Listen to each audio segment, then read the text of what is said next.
¿Qué tal? ¿Cómo están? Bienvenidos, bienvenidas. Arranca un nuevo capítulo en esta semana, un poco más breve, ¿no? Por ese feriado largo acá en Pulso. Capítulo 100, llegamos al centenario tan esperado por todo el equipo que trabaja delante y detrás de pantalla, agradeciendo de manera sincera y bien honesta su compañía en cada uno de los capítulos hasta el momento. Este proyecto que nació por ahí por principios de abril y nos tiene muy contentos. Y de antemano agradeciendo la sintonía seguramente que nos va a dar en todos los capítulos venideros a futuro. Dicho lo cual, vamos a estar metiéndonos de lleno en el primer bloque sobre lo que fue el debate Anatel, este debate presidencial de segunda vuelta que para muchos ha sido el más beligerante, si se puede ocupar ese concepto, al menos en lo que va corrido de campaña. Una campaña que ha sido para muchos extenuante, donde algunos discursos redundan, donde quizás el fondo no se toca, más sí las formas. Y eso es lo que vamos a intentar desglosar en base a lo ocurrido ayer entre José Antonio Kast y también Janet Jara. Vamos a estar también anticipando la campaña presidencial ya en su recta final. Mañana jueves termina todo lo referente a publicidad y campaña, propaganda política, entendiendo que después viene el silencio desde el viernes hasta que la ciudadanía se haga presente y dé su opinión en las urnas el próximo domingo. En el bloque intermedio, en el segundo segmento, nos vamos a estar centrando sobre todo en un reportaje periodístico de un medio con alta connotación nacional sobre la realidad actual. Ellos pusieron la lupa en la región de Antofagasta y también empezaron a develar ciertas realidades que nos vienen acompañando como fantasmas, ¿no? En una hilera de tiempo hace varias décadas atrás y que lamentablemente esa olla a presión ha repercutido y ha explotado en este último tiempo y ha sido sin duda un golpe duro para todos los habitantes de esta ciudad y la región en sí.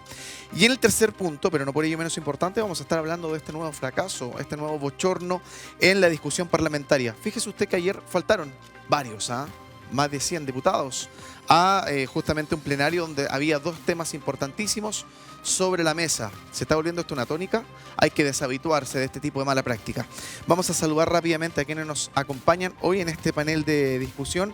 En primera instancia, Paula Orellana, ella es consejera regional. Agradecemos también su presencia, doctora en Antropología Social y Diversidad Cultural.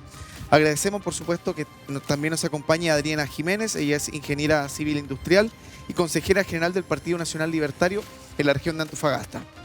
Y también al señor Cristian Zamorano, él es doctor en Ciencias Políticas y en este panel analista político también. Como siempre decimos, acompáñenos en esta hora de conversación, análisis y debate. Bienvenidos, bienvenidas al capítulo número 100 de Pulso. Pulso.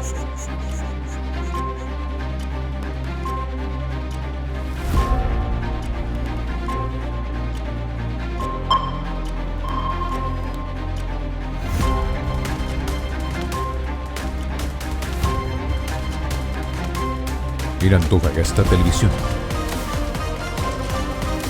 Bienvenidos a Pulso.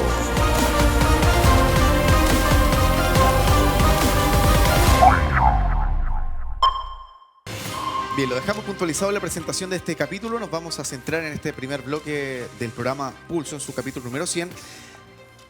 Referente a lo que fue el debate de anoche, ¿no? Debate Anatel, donde estuvieron presentes cara a cara, bastante cerca para algunos, también los candidatos. Eso generó un ambiente crispado por momentos que generó mucha audiencia. Vamos a ir con algunos datitos para entender también que los chilenos estuvieron muy pendientes sobre este cara a cara. Fue justamente el último encuentro previo al día domingo, una audiencia promedio durante el debate de 2.9 millones de personas en distintos bloques del debate. En total, la cantidad de personas que estuvieron ahí viendo el debate íntegramente, 5.2 millones de televidentes.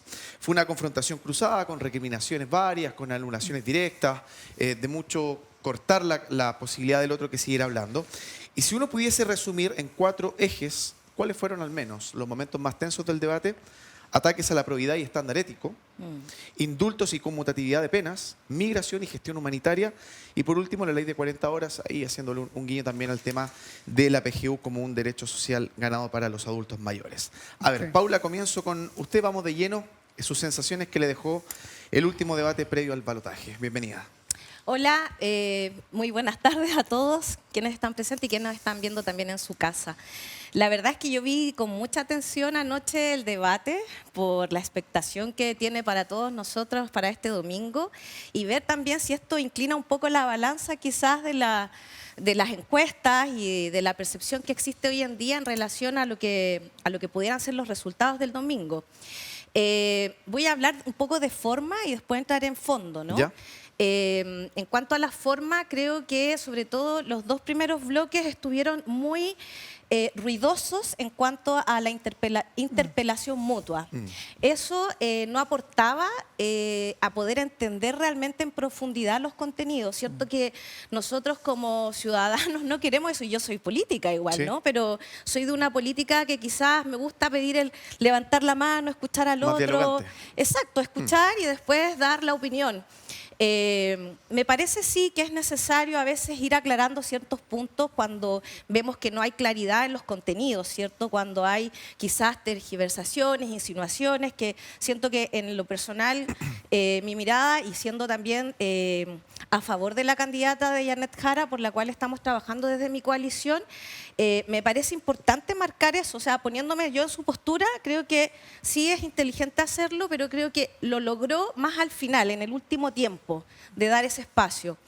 Ahora, concuerdo mucho en cuanto al contenido con lo que tú acabas de plantear sobre la mesa, o sea, esto de tratar de instalar quién tiene la credibilidad ética y la transparencia en torno a temas que son con respecto a la institucionalidad y el manejo político que se ha llevado, yo creo, en general la política en Chile, ¿no?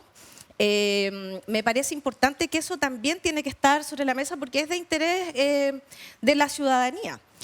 Por otra parte, también el tema de los derechos humanos es algo que yo creo que, si bien a veces parece que solo nos interpela a nuestro sector de izquierda, en el fondo, esto tiene de verdad varios componentes que igualmente terminan incidiendo en la forma de ver también la sociedad y cómo avanzamos, pero desde un contenido quizás más de humanidad, ¿no? Más desde ahí, que en términos prácticos, en datos duros y ese Claro. tipo de cosas, sino cómo somos mejor como sociedad. Sí. Creo que por eso es importante también ponerlo sobre la mesa, y sobre todo porque también Chile es un país que ha tenido dictadura, tiene heridas. Creo que nunca vamos a poder olvidar esto, porque la única forma de avanzar para ser mejores ciudadanos y un mejor país también en este ámbito es ir reconociendo y subsanando, ¿no? Sí. Históricamente los países europeos lo hacen, quien ha estado en Alemania puede conocer un poco la historia. Correcto. Bueno, en España también hay una deuda porque no se tomó desde lo político como para hacer lo que se hizo en Chile. Correcto. Sin embargo, eso también es algo que sigue ahí, ¿no?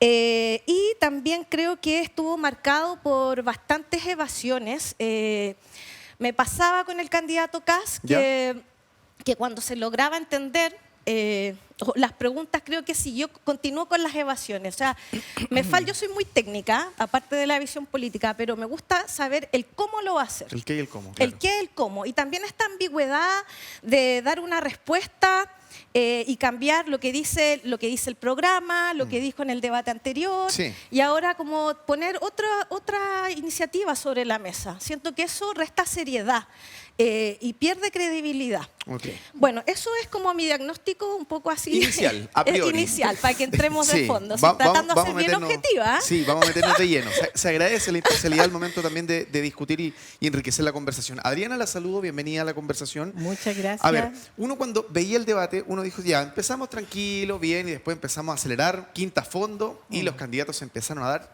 como dicen por ahí, y no tanto consejos, se empezaron a pegar por varios lados. Ahora, uno entendía en esta lógica, en este formato, que había una búsqueda casi sistemática de ambos contendores de buscar desprestigiar, hacer caer la imagen política, pero también personal del otro. O sea, yo busco que tú caigas de tu sitial en vez de yo ponerme un sitial más arriba tuyo. Ahí hay una lógica bien interesante de analizar. Ahora, eso genera polarización, Adriana, de dos maneras. Primero es cuando tú polarizas un debate en base a los argumentos de tus ejes programáticos y los de tu contrincante en este sentido, pero también se genera una polarización afectiva, que es cuando tú buscas descalificar personalmente o atacar justamente de forma directa al otro. ¿Qué le parece? ¿Hubo ganadores, hubo perdedores? Bueno, yo creo que en el debate de ayer, tal como lo señalaba aquí Paula, el formato si bien tendía a que existiera algún tipo de conversación fluida, no se dio. Y eso fue porque prácticamente no se respetaron al momento de intervenir cada uno, especialmente la candidata Jara, porque interrumpía de tal manera que era imposible seguir la explicación que intentaba dar el candidato Kast. Yo creo que la audiencia y sobre todo los ciudadanos se merecen que exista un cierto respeto para que se puedan expresar las opiniones y los proyectos de país que cada uno estaba defendiendo de manera clara y que pudieran formarse una opinión que estuviera a cabalidad informada para la votación de este domingo. Dicho eso, creo que lo que vimos en este debate fueron dos proyectos bastante diferentes de gobierno que buscan representar a nuestro país. Por un lado está la continuidad de un Estado grande, caro e ineficiente, y otra mirada que tiene que ver con el candidato de derecha, donde plantea tener orden, seguridad y reactivación económica. Desde ese punto de vista, quien logra conectar mejor es aquel que entiende las necesidades de todos los ciudadanos, de todos los que somos de clase media y que necesitamos trabajar, generar un ingreso para nuestros hogares, pagar todas nuestras necesidades, porque lo pagamos todo, independiente de que tengamos que, por ineficiencia del gobierno, pagar, por ejemplo, cuentas de la luz totalmente elefantiásicas y que a cambio recibe poco o nada. Y ese candidato, desde mi punto de vista, es José Antonio Kast, que está desde la derecha impulsando todo lo que tiene que ver con la reactivación económica para poder invertir, trabajar y vivir en paz. A ver, Cristian, cuando uno iba leyendo, ¿no?, los distintos momentos del debate, entendía que de repente estas confrontaciones directas, a mi modo de ver también, lo digo como ciudadano más que comunicador, periodista, hacen tambalear un poco el concepto de liderazgo y de gobernabilidad. Porque uno dice, tenemos dos candidatos que se van a jugar la vida el próximo domingo en la urna, pero con este nivel de ataque parecía de repente un consejo curso, digamos, de un primero medio, donde los profesores, que eran los periodistas, intentan hacer callar a los niños para ver si se arregla la cosa. Entonces uno dice, deja sensación, un sabor de boca en la gente que quizás estaba indecisa. Con esto se puede ampliar todavía más ese universo cuando hay cambios quizás en la forma, más no en el fondo, como decíamos. ¿Cómo lo viste tú? Mira, yo... Perdón. Después le doy la palabra. Gracias. Lo que decía Paula, concuerdo del formato, se agradece el esfuerzo, pero encuentro que faltó algo, porque justamente el intercambio de ideas no ocurrió. Y bueno, si bien la candidata Jara interrumpía al candidato Antonio Kast, yo creo que hubo un error estratégico por parte de la compañera Jara, porque en un momento dado, en vez de atacarlo personalmente, tenía que dejarlo no responder, porque hay una cosa, no respondió mucho más que antes el candidato Kast a su propuesta. Pero de los dos lados, encuentro que hubo un comportamiento un poco infantil, discursivamente hablando, porque era un face to face, un cara a cara, pero un cara a cara que iba a ganar el gallito en base a una salida irónica, o yo te bloqueo con mi juego de palabras y ahí te arrinconé, pero no con una idea. Claro. Y de los dos lados. Y yo creo que a un momento dado, la ironía de José Antonio Kast también, yo a veces me satura, porque lo que me faltó acá fue altura de mira y sustancia. Y yo no vi sustancia. Y todos los puntos que tú subrayaste, ok, concuerdo, los cuatro. Pero hay un punto a mí que me decepcionó mucho y que fue uno de los más tarde, justo antes del cierre. La propuesta económica de los dos lados. Uno, te bajo los impuestos, Jara, ya Codelco, hay que hacer algo porque el COVID nunca estuvo tan alto el precio. Y la energía. ¿Y cómo? ¿Con quién? Programa, planificación. Planificación, eres comunista, planifica. El mercado, ya que el mercado, la monorreguladora. Ok, ya, ¿qué van a hacer? ¿Vas a dejar de hacer el mercado? Porque el mercado actualmente, mira cómo está Antofagasta, no se puede dejar solo. Entonces me faltó sustancia y fue algo casi de personal. Y fue tan personal que al final no hubo ni una talla, ni un acercamiento, ni algo que es propio además de la cultura chilena, la talla existe que desinfla la atención o que la disfraza. Y acá no lo vi. Claro. Sí, yo creo que el tono lo instaló la candidata Jara. Yo esperaba, tal como tú dices, Cristian, escuchar las propuestas de ambos, pero dado ese tono, también el candidato Kast terminó, digamos, sumándose a lo mismo. Y yo creo que eso no es lo que esperamos ni lo que merecemos todos los ciudadanos. Merecemos que tuvieran más tiempo también para explicar los respectivos proyectos de gobierno si bien han habido cambios, bueno, la candidata Jara desde las primarias, que tenía 7 hojas, cambió a complementar un programa totalmente distinto y que no lo ha dado a conocer en cabalidad. Pero a Kast también le reprocharon de cambiar su postura Sí, con las 40 lo horas. exactamente. Eso faltó que lo explicaran. Él trató de explicar en algunos puntos, pero le cortaban el tiempo también. Entonces no estuvo tampoco bien conducida la conversación. Paula, Yo por iba a favor. dar en ese punto. A ver. Fíjate, yo creo que también faltó un poco de esfuerzo de los moderadores, de los periodistas también que no estaban. intervino O sea, no hubo suficiente. dirección.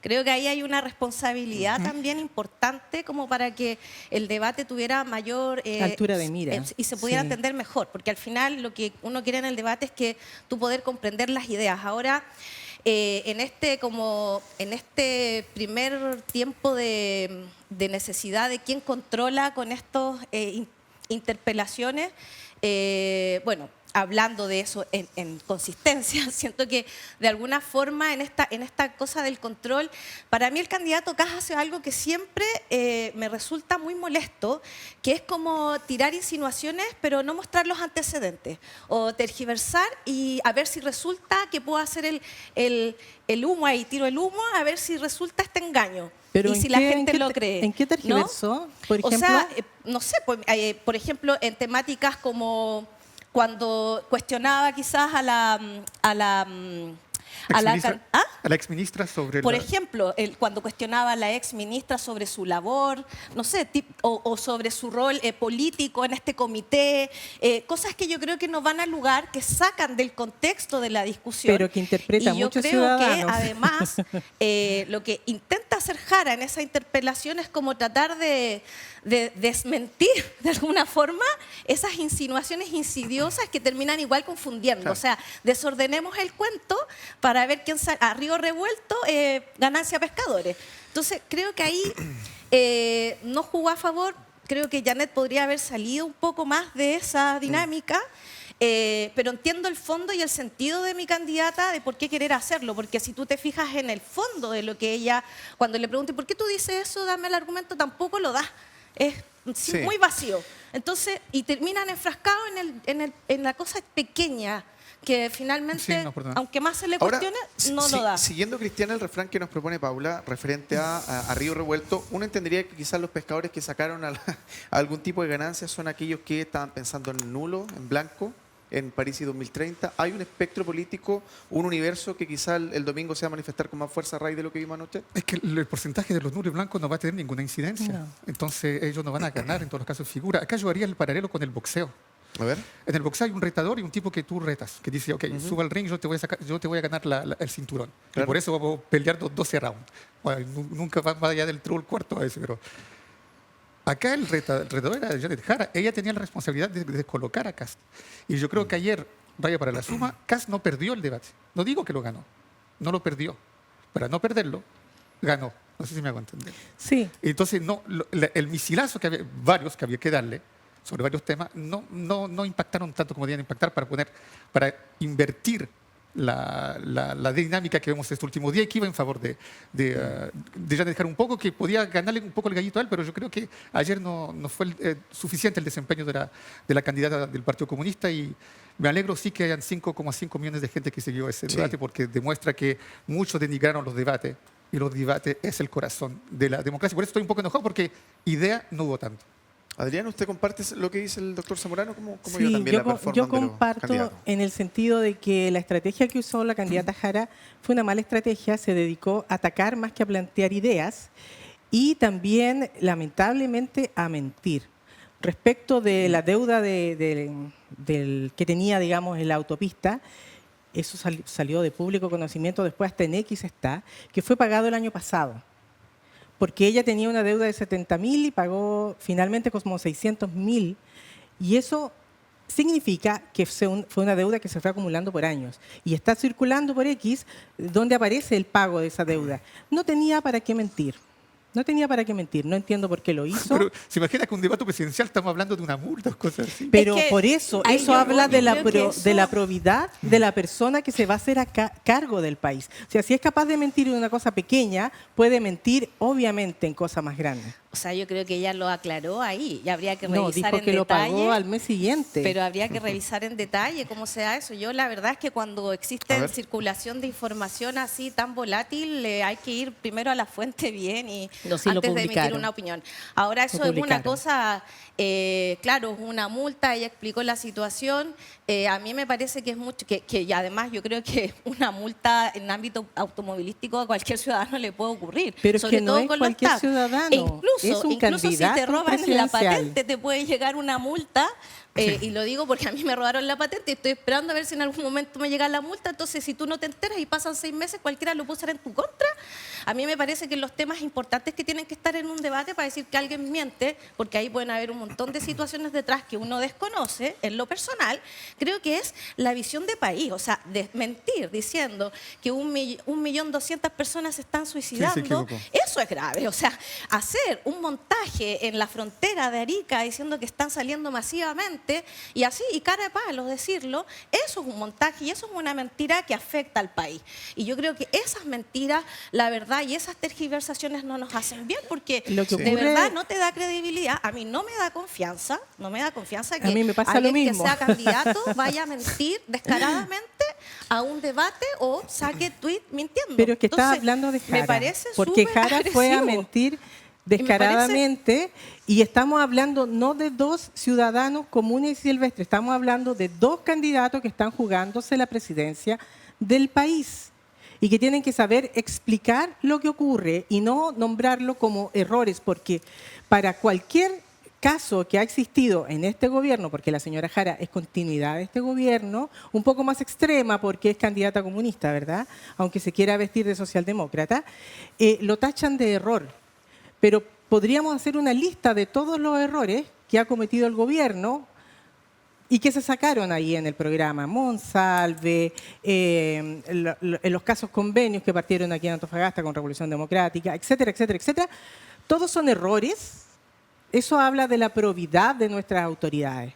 Y si 2 personas están representando una candidatura para hacerse cargo del país, tienen que saber explicar y justificar cualquier tipo de error y obviamente evitar las mentiras. Yo creo que Jara dio una explicación correspondiente. Ahora lo que hay ahí es que cosa de cada quien de averiguar bien qué es lo que pasa, pero creo que no hay que confundir lo Sí, personal los con la ciudadanos visión de país. podemos hacerlo. Y Estamos además- cada vez más informados a través de redes sociales, internet. Sí, pero la no muchas gente veces no se es busca la tonta. fuente, se queda con lo que Ahora, que queda. estemos hablando de eso, más o menos es una radiografía del nivel del debate que tuvimos ayer, Cristian. A ver, vamos con tu análisis también, pero hay que mencionar que en algún pasaje, al menos el candidato José Antonio Kast, apeló a Antofagasta, a la región, con una también de sus figuras más importantes, políticamente hablando. Hizo alusión directa al gobernador Ricardo Díaz. Él, a través de la prensa local hoy en día, hoy durante la jornada también se defendió, vino a Sí, sí. decir al candidato. ¿Qué te parece ese guiño directo que hizo ahí? Bueno, que por lo menos en Antofagasta tiene el ojo Antofagasta y que tiene gente que lo informa. Pero lo dijimos acá en este mismo set cuando hubieron 2 abogados. Lo que está diciendo el gobernador es que vale la presunción de inocencia, así estoy vulgarizando. De algún modo, él no es culpable por el momento, ya que un tribunal no ha dicho nada. Está en el proceso de investigación y todo mencionado todo aquello. Está bien, yo creo que fue un error reclutarlo para la campaña, pero eso desde un punto de vista político, desde un punto de vista legal, es declarado, es inocente, ya que ningún tribunal lo ha condenado. Pero políticamente hablando, bueno, hay que aceptar que José Antonio Kast utilice el hecho que esté procesado para sacarlo en un debate nacional. Hace parte de la regla del juego también. Pero acá yo quisiera indicar que no me sorprende para nada el tono en ese sentido de José Antonio Kast. Lo que sí, con altura de mira, y por eso era importante que también se eleven los 2 candidatos, yo creo que en el mundo entero hay un punto de inflexión en la política. Trump, Meloni en Italia, Vox en España. En Francia, yo creo que en 2 años más va a salir el Rassemblement National, Marine Le Pen, o el número 2, Jordan Bardella. Acá en Chile, la primera vez que un candidato se declara haber votado por el sí en el referéndum de 88. Entre el sí y el no, si seguía Pinochet o si no seguía Pinochet. Él votó sí, Piñera votó no, Michelle Bachelet votó Todo no. no. Todo no. Esta es la primera vez que uno dirá votó sí. Y eso es un punto de inflexión. Algo significa. Con eso se terminaría el clivaje del 88. Bienvenido al clivaje del 2022 con el rechazo. Y yo ayer vi... Se marca el cierre de una Sí, era. lo en ese que caso. dijo Adriana, lo que yo vi ayer, más que izquierda, bueno, izquierda-derecha estamos claros, Sí. es alguien que quiere recordar el orden conservador la estabilidad, carabinero, economía, Estado, represión, orden, digamos, conservar el orden. Al frente, alguien que está siguiendo con una lógica progresista, derechos sociales y todo eso. Y lo que yo constato es que yo creo que hoy en día la mayoría de los chilenos quizás van a optar por el orden, más que por los derechos sociales, y es un cambio comparado a lo que sucedía antes del estallido social. Por supuesto, con ese comentario del doctor Zamorano nos vamos a la pausa y a la vuelta nos pasamos un poquito en el tiempo, pero hoy día, capítulo 100, nadie se enoja. A la vuelta de la pausa nos metemos de lleno en este reportaje del medio Bio Bio Investiga, que le hace justamente una radiografía directa, a secas, bien cruda, bien ruda, a la ciudad de Antofagasta. Lo analizamos tras el corte.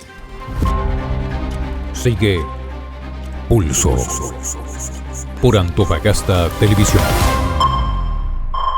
Gracias por seguir en nuestra sintonía. A ver, el reportaje periodístico del medio Bio Bio Investiga, denominado Una perla pisoteada, el negro presidente de la región de Antofagasta, motor productivo del país, retrató el escenario actual y de las últimas décadas. Hace un hincapié bastante interesante en ello y lo resumió justamente lo que está sucediendo en nuestra ciudad y en la región de la siguiente manera. 5 ejes centrales donde gira la discusión.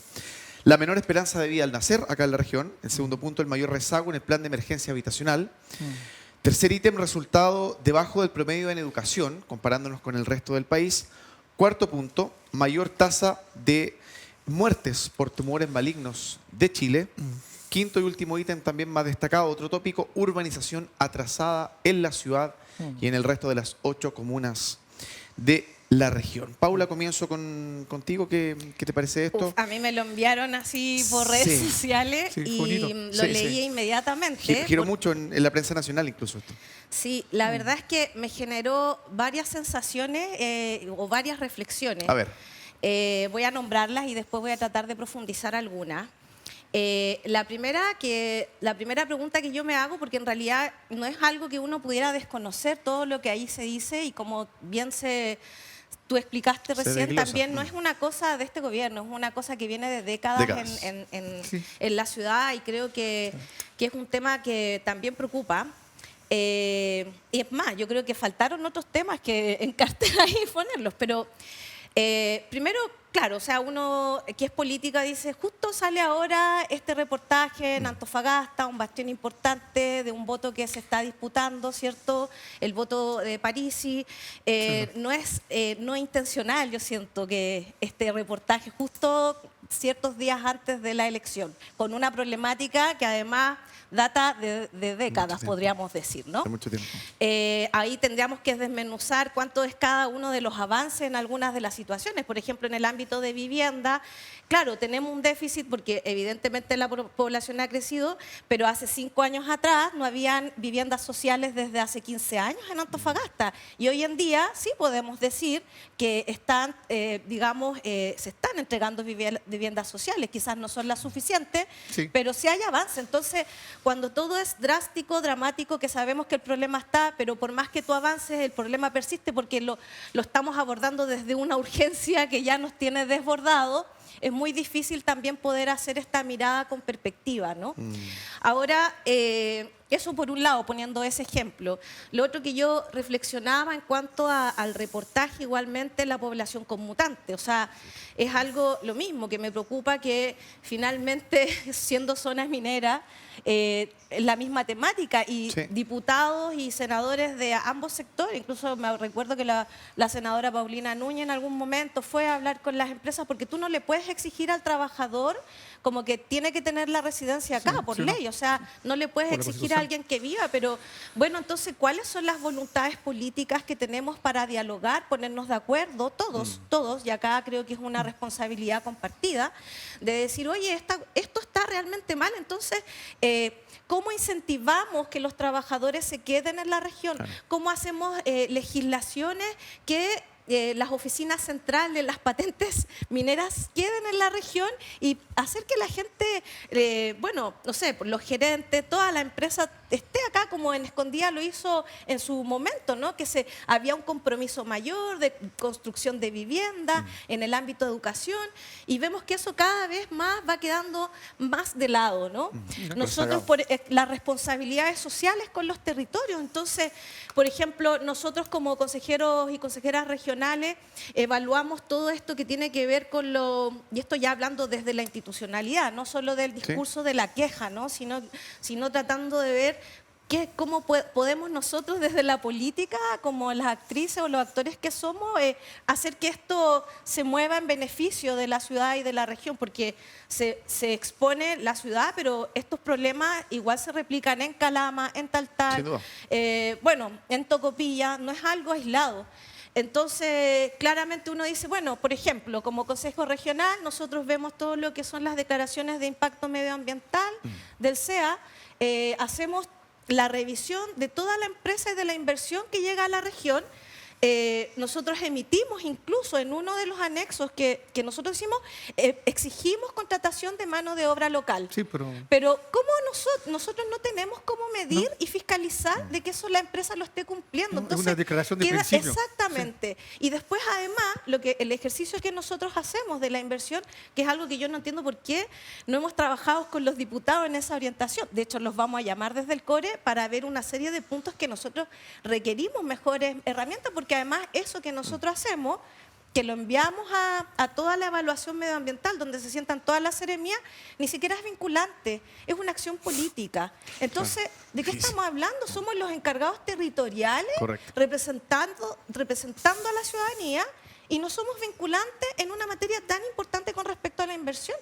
Entonces, yo creo que acá lo que ha faltado realmente en serio es como un liderazgo de una mesa integral que vaya viendo estos desafíos por año.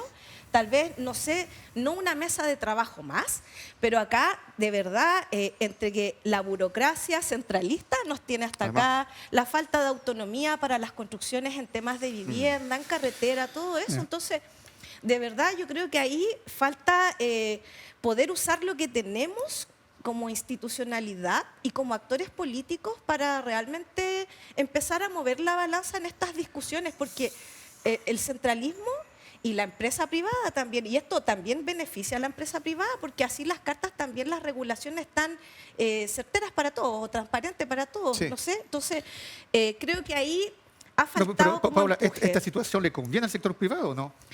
De ver una Antofagasta votada. ¿Qué crees tú? O sea, yo creo que falta mayor compromiso. O sea, siento que falta mayor compromiso porque si están contratando gente afuera, la empresa privada ve lo productivo. O sea, nunca va a salir perdiendo. Entonces, beneficio yo creo que deben haber.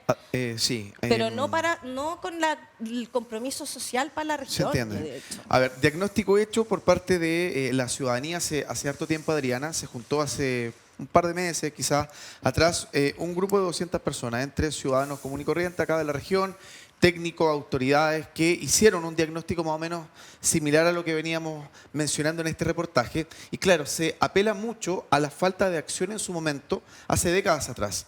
Baja ejecución presupuestaria en el último tiempo de los gobiernos regionales, baja también productividad en cuanto a sacar proyectos importantes para la región en la Cámara, entendiendo también que, por ejemplo, muchas de las alcaldías han tenido también déficit en ejecución de proyectos comunales a nivel municipal. O sea, si uno mete la juguera son diferentes factores. Responde a muchísimos escenarios lamentables en el último tiempo. ¿Cómo podemos caminar, Adrián, en su mirada también hacia soluciones rápidas, concretas y algunas más proyectables en el tiempo? ¿Por dónde ve la luz de este túnel? Sí, bueno, primero que todo, el reportaje... Yo veo el túnel. Todavía ve el túnel, Cristian. El reportaje refleja muy bien el diagnóstico. Sí. ¿Y cómo lo miras desde allá no también, solo de la ciudad, sino también de la región. De la región en sí. Claro, y no es necesario un reportaje para que las personas que vivimos en la región sepamos que esto es así. Que haya aparecido ahora un reportaje, yo no lo veo en clave política, lo veo en clave de desnudar cada vez más lo que ocurre aquí en la región. Desde ese punto de vista, las mesas de trabajo interminables, ya lo hemos visto en distintos ministerios, subsecretarías, no sirven para nada. Lo que se requiere acá es una descentralización para pensar nuestra región desde la región. Para eso necesitamos ¿Pero el gobierno regional no es eso? Pero es que hoy día el gobierno regional, bueno, lo explicaba Paula, no tiene, digamos, no logra decisiones vinculantes para que finalmente se lleguen acá a realizar algún tipo de proyecto. Profundizar ese proceso.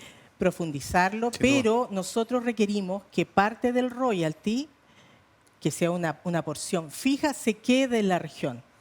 No puede ser que hoy día, o sea, si ustedes hacen digamos, la multiplicación del 5,8% del tercio del royalty, Sí. es un 1,2% del royalty minero que se queda en la región. Eso no cuadra por ninguna parte, en el sentido de que la región es la cadena productiva minera que apalanca todos los gastos y toda la inversión que se hace inclusive en otras regiones, pero aquí realmente queda poquísimo y aún así la inversión pública es apenas del 4%, siendo que la inversión privada es altísima. ¿Cómo podemos mejorar esto? Para que podamos mejorar nuestra región tenemos que generar arraigo en la región. Hay que ir más allá solamente de los síntomas, hay que ir a la raíz. ¿Y cómo generamos arraigo en la región? Para que la gente quiera quedarse acá y no haya una conmutación de 100.000 empleados de la minería, ¿cierto? Que gasta el dinero, 1,6 billones en otras partes del país. Billones, ¿ah? Billones, ¿sí? Sí, 1,6 billones. 1,6 billones 1.600. en otras regiones del No, país es claro. que se genere arraigo. Y para que se genere arraigo, No, la 1.900. región de Antofagasta tiene que dejar de ser un campamento minero y tiene que ser una ciudad atractiva Claro. para vivir. Ahora Que se que- cuenten sí. con proyectos educativos, con especialistas en la salud, con proyectos culturales interesantes, con capacidad de vivienda asequible. O sea, hay mucho que hacer para que la gente que viene acá y trabaja diga, sí, me quiero quedar acá, no me quiero ir. ¿Y qué paradojal se vuelve, Dile, Cristian? Paulina, Paula, por ¿qué favor. quieres? Sí, Paula. es que yo discrepo un poco con lo que dice Adriana A ver, con por respecto a favor. los recursos del royalty, y de hecho nosotros tenemos los recursos del litio, porque Antofagasta sí tiene harto recurso e inversión pública. ¿Ya? 4%. O sea, no, pero por ejemplo, yo lo veo en el Consejo Regional. Nosotros aprobamos miles y millones de pesos. Yo creo que el presupuesto anual ya está como en cuanto a proyección de proyectos públicos en infraestructura, en educación, está 2 o 3 años ya comprometido. Entonces, y a mí me genera ansiedad, siendo bien responsable con mi cargo, porque claramente después tú ves que la ejecución presupuestaria no conversa como con lo que Sí. estamos aprobando. Y no se percibe tampoco. No, pues, No se honestamente. percibe. Y lo otro, pero los recursos están los proyectos. Entonces, ¿dónde está el problema estructural de esto? Porque con el royalty tenemos 250.000 millones y ese es el mejor ejemplo que voy a dar. O sea, perdón, con los recursos del litio. 250.000 millones de pesos de recursos que hemos recibido del litio el gobierno regional, lo tienen en una cuenta separada, me imagino que con el gobernador cuando viene acá lo ha explicado también, pero es importante que la Lo vamos a ciudadanía lo invitar, lo tenga, vamos a ¿no? ¿Y Sí. por Hay qué que no se invitar, bueno. refleja, Paula? Lo que pasa, y eso hemos trabajado los CORE en conjunto con el gobernador en eso, porque resulta que desde lo legal, nuevamente, vamos, cuando firma este contrato con SQM y con Codelco, que es para recibir, no se establece, digamos, como la forma del cómo. Por eso es tan importante el cómo vamos a hacer. O sea, se recibe, pero en definitiva los recursos quedan como para la región. Entonces, ¿qué hace? La DIPRES a nivel nacional, cada vez que nosotros queremos Dirección de ocupar Presupuesto. exactamente los recursos, dice, bueno, si ustedes van a ocupar estos recursos que además son exclusivamente para infraestructura, Sí. solo infraestructura, o sea, imagínate, no tenemos carretera y tenemos 250.000 millones ahí, o no tenemos escuela, parado. Entonces, claro, la DIPRES dice, porque si ustedes ocupan, lo estoy explicando muy en simple, ¿ya? Si ustedes ocupan estos recursos, el presupuesto anual les vamos a recortar, Sí, porque es porque como que no lo porque tenías gastaste. estos ahorros, Sí. entonces nosotros te vamos a recortar, siendo que en Punta Arena, con sus recursos de lo que ellos perciben por el tema Del del... hidrógeno verde. No, del petróleo creo que es de esto que ellos tienen, no, el gas, ¿no? Sí. El gas, perdón. Ellos tienen un anexo que les permite dividir los recursos. Entonces el Estado te sigue dando tu presupuesto anual, no te lo rebaja, O te da y un tú plus de vez en aparte cuando. ocupas el Ok. otro Y además tienen recurso. lo otro. Y acá no tenemos cómo ocuparlo. No existe la forma, la glosa, sino que nos vamos a ver perjudicados. ¿Y eso Y pasa por qué un cambio legislativo? debería ser un cambio legislativo. Y recién este año el gobernador nos explicó, de hecho, que se agregó la glosa, y es una glosa que va a ir anualmente, porque los parlamentarios lo ven anualmente, debería ser algo legislativo más duradero. ¿Quién que debe este de año proponer vamos ese a poder proyecto? usar los recursos. Ahora, Adriana, sí. ¿Nuestros diputados debieran proponer ese Es que sí, proyecto? pues nuestros diputados No lo han hecho. deberían Eso hacer sería eso. regionalismo. Pero ¿sabes por qué no lo quieren hacer? porque A finalmente ver. siempre juegan con esto de los recursos del centralismo, cómo cortamos recursos al norte para Claro. distribuirlos a otros Nosotros lugares. necesitamos decisión regional. Entonces, los en ese recursos tipo de- están, de pero no ha habido recursos. voluntad de avanzar para mejorar esto. Cristian. Luego en Navidad, y en Navidad hay un Grinch, ¿cierto? Sí. Pero el Grinch no es Que asusta a varios, ¿ah? Sí, no, pero el Grinch no es malintencionado en la película. Mire, yo voy a ser desagradable. Grinch. Yo creo que falta gente capacitada Sí. para gastar. Porque mira, es como el asunto de la migración. ¿Por qué vaya a pedir colaboración al extranjero si ya en tu casa ni la legislación está al día? Exacto. No han aumentado la cantidad de funcionarios en el servicio, en la dirección de extranjería en la región hace años.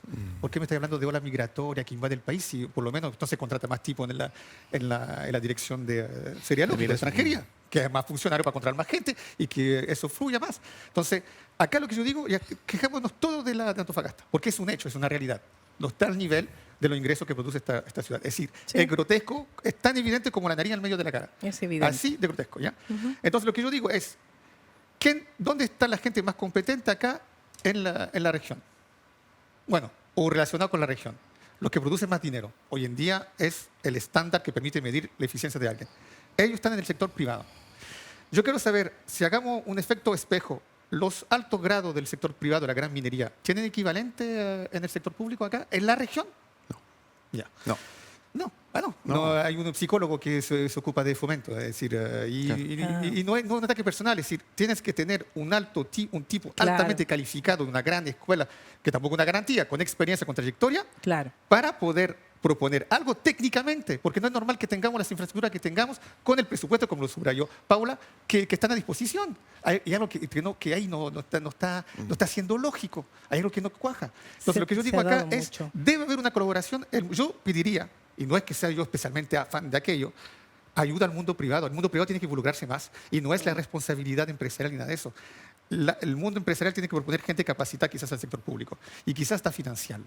Porque Pero- no es normal que ellos ganen el PIB de un país, como África u otros países Sí. pequeños, y que tengamos la región que tengamos. En ese momento también tendría que comprometerlo. ¿Y quién puede comprometer a esa gente? Los políticos. Pero tú dices que del mundo privado vayan a cargos técnicos dentro del Estado. Que colaboren. Puedes crear una corporación, hay que ver cuál es la figura jurídica que ahí pasa, pero cuando tú ves una ciudad como Hamburgo, cuando tú ves una ciudad, Sí, sí. como Rotterdam, como Ámsterdam, tomemos las ventajas comparativas de Antofagasta, y no digo que hay raza superior ni nada, no hay nada, lo que digo es simplemente, tomemos la ventaja, 2 puertos a 30 kilómetros de diferencia, Mejillones y Antofagasta, y pongamos holandeses, alemanes, tipos de allá que hicieron un encadenamiento industrial con el puerto, y veamos si no son capaces de hacer algo mejor de lo que está haciendo, conectando los puertos, la industria minera y la energía que se viene. Porque atención, acá si nosotros tenemos una ventaja comparativa, es que acá hay hidrógeno. Cristian, pero eso se puede hacer a través de alta dirección pública. Pero ¿Por qué hoy un día tipo del tenemos- sector privado no se va a meter en el sector público. Bueno, pero en el sector público se pueden elegir mejores perfiles. Lo que pasa es que en este gobierno hemos tenido variopintamente personas en cargos que debieran ser técnicos y que no lo están cubriendo. Entonces también hay un tema de voluntad Sí, de yo sé, poder pero yo llenar creo que eso. la tarea es tan grande que se necesita un gran proyecto. Hay que soñar. Pero- Cuando tú ves cómo va Dubái o Arabia Saudita, los tipos tienen proyectos Sí, de loco, correcto. entrar en una montaña con nieve. Cristian. Y acá, Nos vamos a ir a la estadio. pausa, pero vamos con la opinión de Paula Sí. también. No, lo que pasa es que, bueno, con la estrategia minera que impulsamos desde el gobierno regional, de alguna forma, yo creo que por primera vez la empresa se está poniendo a conversar con el sector público de esta como compromiso real. Porque finalmente ahí volvemos, o sea, por una parte esta voluntad que está incipiente, creo que se está llevando, hay que ver cómo evoluciona, vamos con cositas pequeñas, están ellos financiando proyectos de diseño, por ejemplo, que facilita mucho los tiempos, pero por otra parte también está como lo legislativo, yo siento, porque cuando tú te sientas a conversar con la empresa, que también en eso parte de nuestro rol, claro, la empresa lo primero que te dice es como, bueno, nosotros cumplimos toda la normativa. Sí, por eso. Entonces tú te decís como político, entonces la normativa no está buena. Po. Y ahí están esas dos cosas, la buena intención de querer ir más allá de la empresa, ese compromiso de responsabilidad realmente territorial, y por otro lado la parte como ya más legislativa, y volvemos al punto. Con eso cierro. Ahí está. Nos vamos a la pausa, pero qué paradojal pensar en Antofagasta como ciudad, como región, a principios de los 90. La explosión minera que Al menos pintamos para hacer un oasis No, y terminamos no pasó. haciendo un espejismo en el desierto. Mire usted. Así es. Pausa y regresamos. Sigue Pulso por Antofagasta Televisión. Estamos de vuelta, seguimos junto a ustedes del otro lado haciendo el capítulo 100 de Pulso. Ayer martes tuvo lugar, decíamos en la presentación, ¿no?, un bochornoso episodio de la Cámara de Diputados. Sí. Solo se presentaron 48 de 155 parlamentarios para discutir, en primer término, estaba en tabla, el proyecto de seguridad municipal. Bien, entendemos que durante la tarde después se volvió a convocar a una sesión y ahí sí fue despachado a ley. Pero también estaba en tabla un segundo proyecto bien importante, sobre todo para el universo de adultos mayores. Justamente se tenía que discutir la exención, bien digo, del pago de contribuciones para la tercera edad en su primera vivienda. Se necesitaban 51 diputados y diputadas para poder iniciar la sesión. Esta es la segunda vez que sucede en corto tiempo. La primera fue en octubre cuando, mire, se discutía justamente la titularidad docente en la semana donde se celebraba el Día del Profesor y Profesora en nuestro país. Por si usted no sabía, a los parlamentarios se le castiga solamente reduciendo el 2% de su dieta parlamentaria.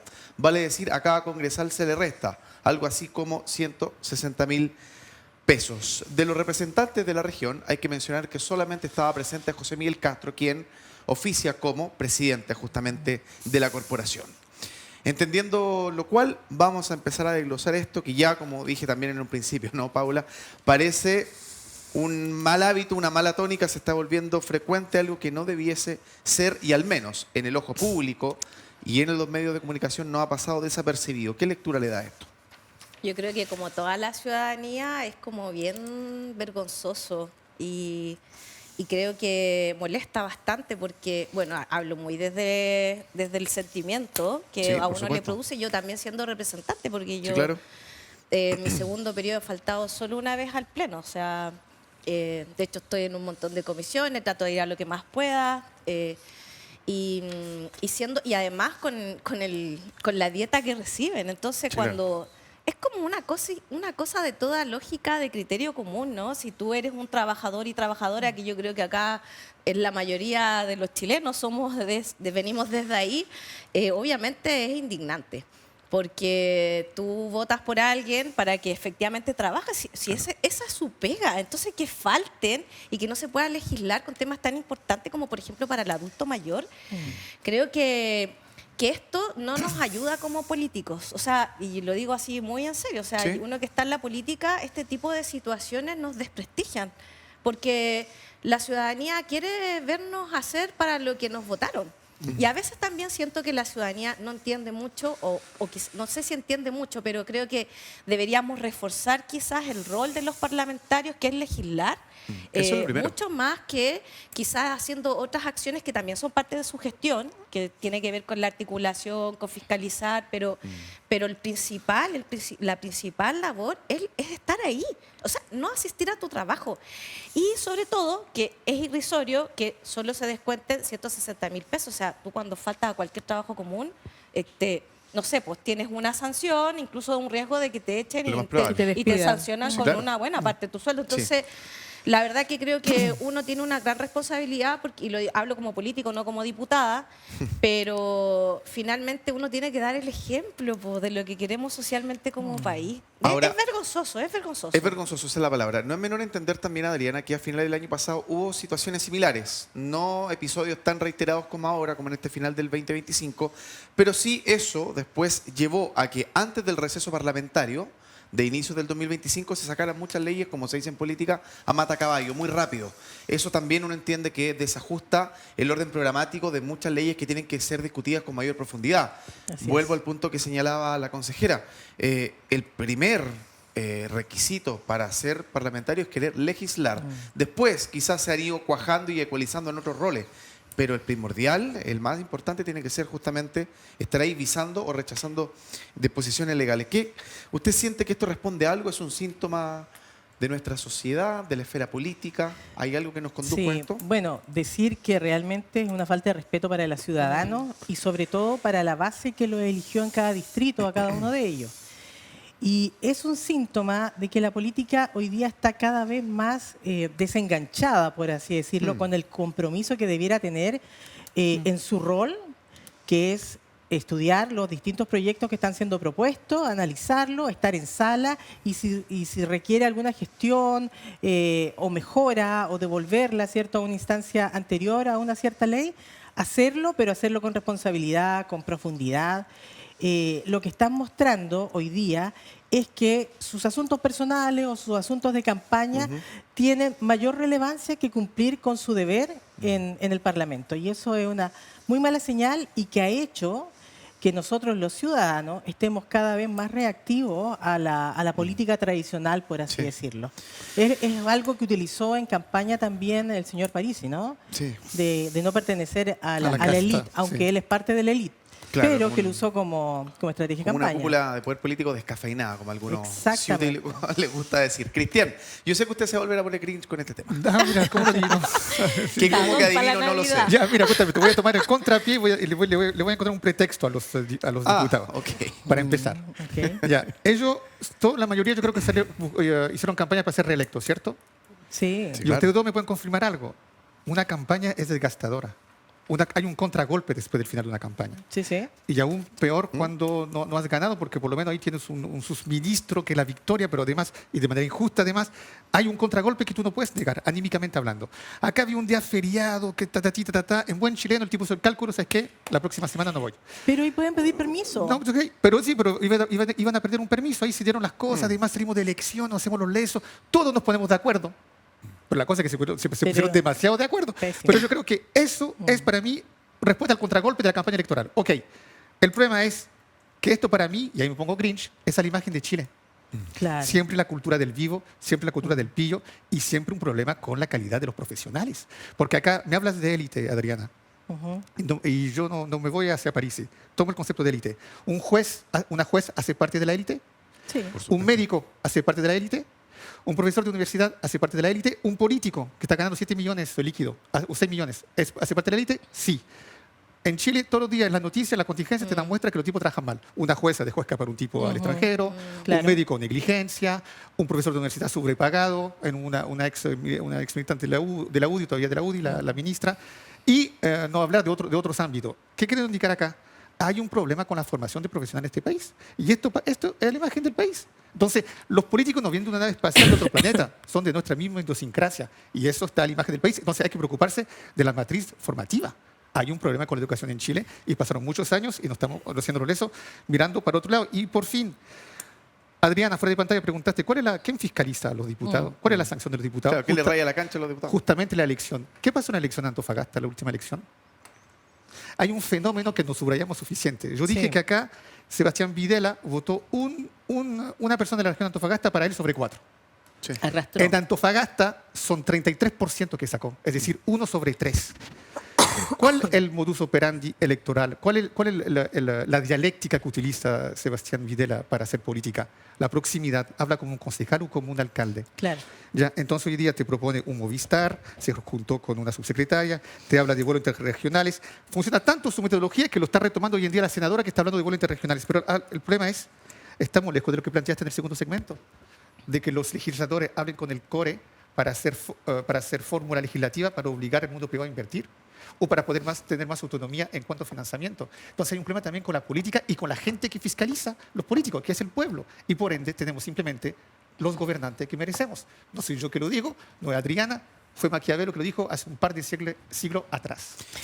¿Puedo ¿Puedo? decir? Yo Paula, también por quería- favor. Por favor, Adriana. Gracias, Después Paula. yo- Cierre el punto, que Adriana, me vamos con extiendo Paula. bastante. Sí, yo voy a cerrar el punto en el sentido de que también para fiscalizar a los parlamentarios, inclusive a los senadores, debiéramos tener una especie de hoja de vida de ellos. Es decir, asistencia, proyectos Ya. presentados. Sí, como transparencia. Sí. Claro, Absolutamente, sí. entonces, Eso ¿qué actividad. pasa? Si Como yo le voy criterio a que vayan pasar la filtrando. cuenta, en las próximas elecciones yo voy a tener hechos concretos que van a establecer Ya. un ranking o una evaluación acerca de ellos.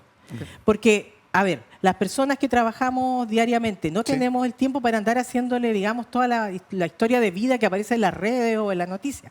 Necesitamos eficiencia para poder tomar una decisión al momento de votarlos nuevamente en la elección.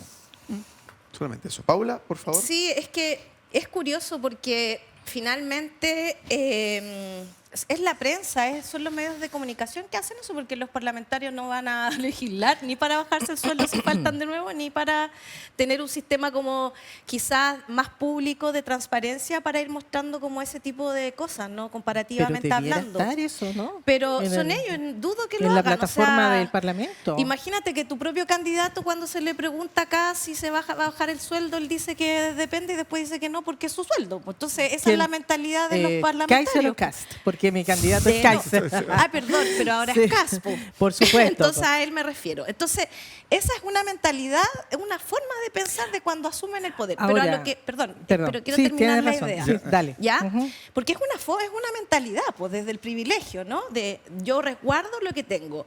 Y por otra parte, claro, la prensa, los medios de comunicación podrían hacer mucho más. También tenemos una educación cívica que yo creo que cuando la ciudadanía en general va a votar hay mucho desconocimiento Hay que retomarla. de los roles, de los cargos. Uno casi evangeliza. Yo al menos como consejera regional siempre se me confunde como con concejala, Claro. por ejemplo, ¿no? Es algo habitual. Entonces, falta mucha educación cívica también para decir de verdad qué es lo que tengo que yo exigirle a mi candidato, más que por la... Yo a veces siento que la gente vota como por la simpatía y está tan desgastado el tema político con la pelea chica, estas cosas, que el entendimiento mayor de cómo la política incide en tu vida en términos concretos se termina diluyendo. Y también hay un desconocimiento muy grande desde la institucionalidad. Y te lo digo porque, por ejemplo, Cristian, tú hablas mucho de esto, de la formación, de tener representantes que estén idoneidad. preparados, por ejemplo. Yo me considero una mujer muy preparada y me interesa la también se lo política. reconozco. Entonces, pero aún así, cuando yo entré a ser consejera regional, hay una especificidad de temas que no son del común y corriente, que al final uno va tratando de ver cómo encajan y cómo puedes hacer avanzar Sí, la no, máquina. pero algo, yo en todo caso, Sebastián Videla, yo encuentro, le reconozco su capacidad de trabajo, porque el tipo, no, yo no digo que hay que ser simplemente ultra mega diplomado, pero el tipo sabe adaptarse a los temas y también tiene olfato político. Entonces, también hay un activismo que también merece recompensa. Pero para darle la palabra a Adrián y cerrar sobre aquello, ¿qué se puede hacer ante esto para su partido? Ante esta inactividad, de algún modo, esta mala costumbre del mundo político. La inacción, claro. La Yo inacción. creo que la transparencia tiene que ser el desde. O sea, nosotros no podemos vivir en la opacidad de la gestión de un diputado o de un consejero o de un ministro. La transparencia tiene que ser el desde y también la educación cívica, como decía Paula, porque nosotros los ciudadanos tenemos que estar cada día más interiorizados en el quehacer nacional. No podemos decir, bueno, ya está este gobierno y va a funcionar. Tenemos nosotros que ser Hay también una responsabilidad ahí. fiscalizadores porque somos responsables. No estoy hablando de un voto, somos responsables de nuestra familia y del devenir de nuestra familia, de nuestros hijos, de nuestros nietos, de nuestros barrios. Y esa es una responsabilidad que nosotros tenemos que aceptar y tenemos que valorar Sí. y por lo tanto debemos estar a la altura para poder resguardar, ¿cierto?, que todos nuestros funcionarios electos hagan lo que deben y están mandatados de hacer. Correcto. Y nosotros saber ¿Sí? exigir también como ciudadanos. claro. Es parte de la responsabilidad conjunta. Punto zanjado, Adriana, me quedo con usted para que nos otorgue unas reflexiones finales. Tiene ahí un minutito también para explayarse. Un minuto. Sí, Un poquito muchas menos gracias. incluso, un poquito, un Muchas segundito por gracias. ahí. Bueno, yo lo A único ver. que quiero explayarme es en la votación de este fin de semana. Quiero pedir a todas las personas de los distintos colores políticos que sean apoderados de mesas. Nosotros tenemos que tratar de establecer que nuestros procesos sean lo más transparentes posible. En la primera vuelta existe un descuadre a nivel parlamentario, por ejemplo, aquí en Antofagasta de un 30%, eso es inaceptable. El normal descuadre debiera ser de un 1 a un 2%. En las presidenciales hay un descuadre de un 8%, en las senatoriales de un 18%. Entonces, no podemos, nuestra institución que tiene un buen prestigio, que se vaya deteriorando. Por favor, seamos todos, yo voy a ser apoderada de mesa para resguardar la institucionalidad de Chile y poder seguir Ya. siendo un país democrático Ok. y excelente. Muy bien, Adriana, muchas gracias. Paula, Idem, por favor. Sí, mira, yo voy a aprovechar, como están las elecciones, voy a promocionar también, voy a hablar desde Mira, vine de rojo, igual que el último color que está usando la Matei últimamente, como dicen en las redes.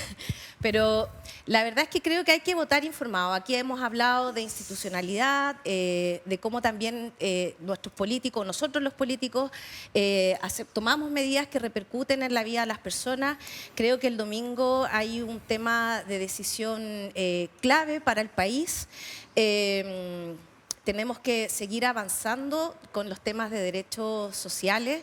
Yo estoy muy preocupada como mujer también, porque con nuestro gobierno de Gabriel Boric hemos avanzado en varios aspectos bien importantes, como por ejemplo la ley Papito Corazón. Creo que el tema de los cuidados, que antes no se había, digamos, estaban estancados, por decirlo así, no eran temas, no eran puntos. Y yo he visto cómo a varias mujeres han sido beneficiadas estas temáticas. Siento que Janet Jara sigue respondiendo de alguna forma a estos avances, a esta mirada, en temas de derechos sobre todo. Y por último, señalar que creo que también es la candidata que conoce bien la institucionalidad, que se ve la experiencia y también ha abordado dentro de todo este tiempo de campaña el cómo poder gobernar. Eso Perfecto. da confianza y así que por Janet Jara este domingo. Gracias, Paula. Cas, por favor. Gracias. ¿Me toca a mí? Sí, No, por voy a ser favor, breve porque no Cristian. queda tiempo. A ver, Un granito de arena en toda esta vorágine, no en un sentido negativo, en todo este debate, simplemente indicar que un ciudadano no informado es un sujeto, un ciudadano con información es un actor, y eso no se circunscribe simplemente Es cierto. al periodo electoral. ahí está. Con esa reflexión del doctor Zamorano nos despedimos. Este ha sido el capítulo 100 de Pulso. Agradeciendo su sintonía, nos reencontramos el viernes a las 20 horas. Paula, Adriana, Muchas Cristian, un gusto, gracias. ¿ah? Muchas gracias. Gracias por estar. Cristian. A ustedes del otro lado también. Chao. Chao.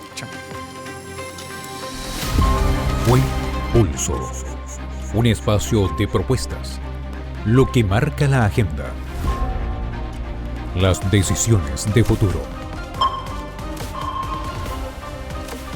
conversaciones y análisis en profundidad,